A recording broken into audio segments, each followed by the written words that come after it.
ఓహో ఓహో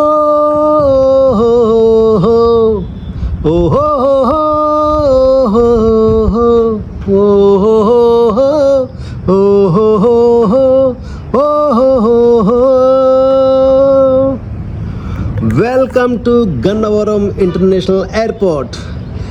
ఈరోజు గన్నవరం ఎయిర్పోర్ట్కి లెజెండ్ ఎయిర్లైన్స్ నుంచి ఒక పెద్ద ఎయిర్ బస్ వచ్చిందండి. రియల్లీ అంత పెద్ద ఎయిర్ క్రాఫ్ట్ని నేను గన్నవరం ఎయిర్పోర్ట్లో చుట్టూ ఇదే ఫస్ట్ టైం. సో రియల్లీ అది విజయవాడ నుంచి జెడాకి వెళ్తుంది. విజయవాడలో ఇప్పుడు 5:25 స్టార్ట్ అవుతుంది. సో అక్కడికి 9:30 రీచ్ అవుతుంది. ఇది హజ్ యాత్రికులను తీసుకెళ్ళడానికి ఈ ఎయిర్ క్రాఫ్ట్ వచ్చింది. Really so happy. మన గన్నవరం ఎయిర్పోర్ట్ ఇంప్రూవ్మెంట్ అవుతుంది. ఆ పక్కన చూడండి, Gannavaram international airport construction already రన్నింగ్లో ఉంది.